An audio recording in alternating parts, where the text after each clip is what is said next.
So what exactly inspired you to write the book?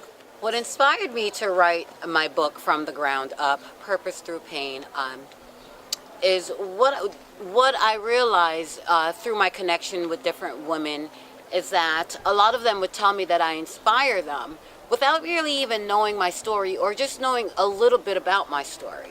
So that was a part of the inspiration to write the book. Another inspiration in writing the book was that I wanted to tell my story. I wanted to release my truth and tap into some unresolved issues from my past. And I knew that writing my story would allow me to do that. This book has changed my life in so many ways. For me, one of the most important changes that resulted from writing this book is the opportunity to tap into that little girl that was so afraid, tap into the exact nature of why I operate the way that I operate. Really just, going back into my childhood and really just, expressing myself, really talking about, things that I experienced, the lack of emotional love that my parents, didn't provide me with, that led me to the choices that, that oftentimes weren't the best choices, whether they were the choices in different men or the choices in how I chose to live my life at the time. This book really allowed me to tap into that and see my progress. I've always struggled with trying to be perfect, and this book has allowed me the opportunity not to be perfect. And it's funny for me because I thought I had written this really perfect story and it was filled with a lot of grammatical errors. And for me, that was funny because it allowed me not to take myself too seriously and just to allow me to go back in and correct my story and fix it and then put it back out for the world to read. So, it's taught me a great deal about myself. It's taught me about patience, about tolerance, and, even things that I didn't want to share in the book, it was important for me to share it. So, it's taught me that I'm very courageous, and, a lot of that has changed my life because now I look at life from a purpose-filled perspective. I knew my parents loved me. I had enough evidence before me to show that. But what I didn't understand is, I didn't understand how love can be so misconstrued. Meaning that in one breath, my mother could love me, but really just give me her back to kiss, just turn her back on me. And then I had a father that I knew loved me, but would tell me that I'm a whore, and I wouldn't amount to be anything. So in my young mind, it was sort of like a dichotomy, so because I didn't understand what love was. And so a lot of the choices that I made was made surrounding me trying to have an understanding of what love is or was, and I couldn't even find that understanding because I didn't even love myself. I didn't love myself, I didn't love myself. I didn't know better to do better. I like to think I know you very well, but to read your book and read about your childhood, and I know you're very intelligent, and to hear your teacher just have so much belief in you, like someone that wasn't even related to you, I feel like that was a source of love for her. Like somebody saw your brightness, and I see the brightness. And again, I didn't know you through that whole experience. So for me, when I'm reading things or I hear the stories, I'm like, I can't believe it. Like, not mine.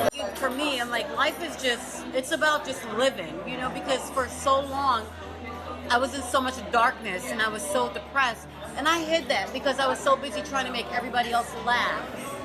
We talk about depression being stigmatized and what's happening today with, seemingly healthy people who are, killing themselves or just to get out of that darkness. I have a spirit of ambition. I have a spirit of determination, and it's just because I just want better,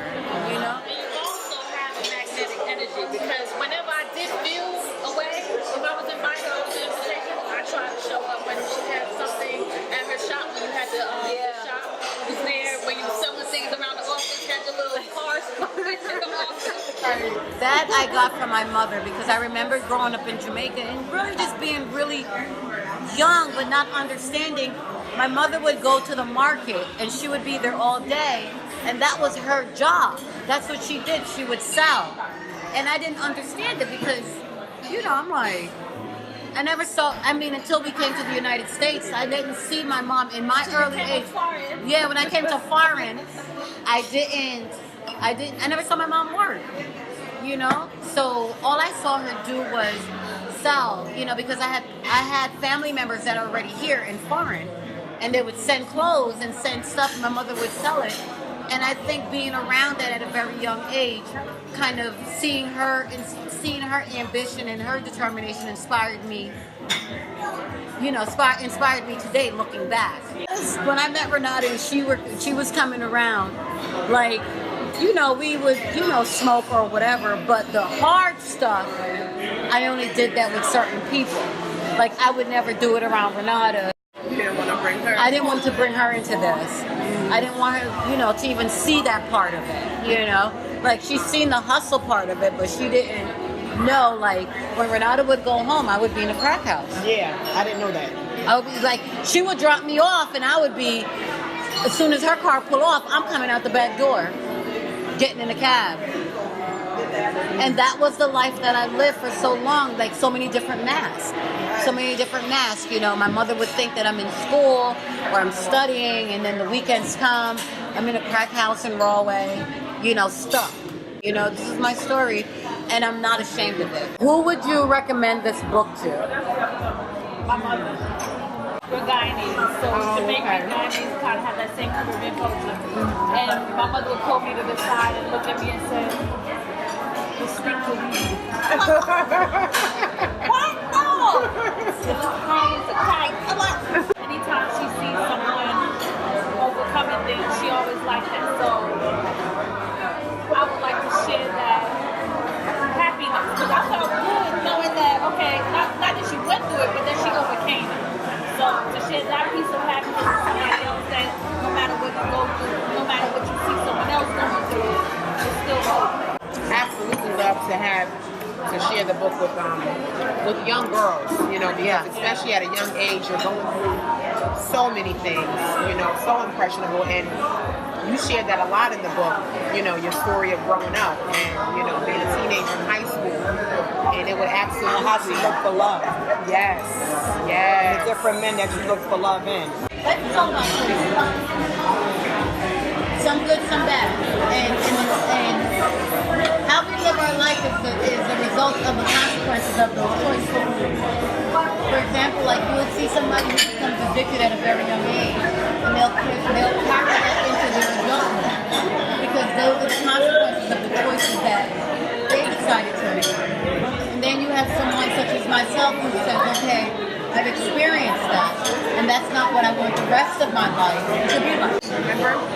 You told me when we write the book, I was just like, oh boy. Because I didn't want people to, read your story and when we start looking at you, it's like a crackhead. You know what I'm saying? Yeah, but I was very adamant about it. You were. Absolutely. It was like, my story is to help someone. My story is She wouldn't be herself. absolutely. I would recommend it to women our age. There's a lot of women our age still Struggling with addiction or abusive relations, abusive relationships. Yup. I think it just shows that it doesn't matter where you came from. It's never too late. You're not by yourself. Cynthia's family has roots in Haiti. Your family has roots in Guyanese. And my family has roots in Jamaica. We're all a part of the re-exportation of My family's in South. So we didn't learn, like it's not just Caribbean.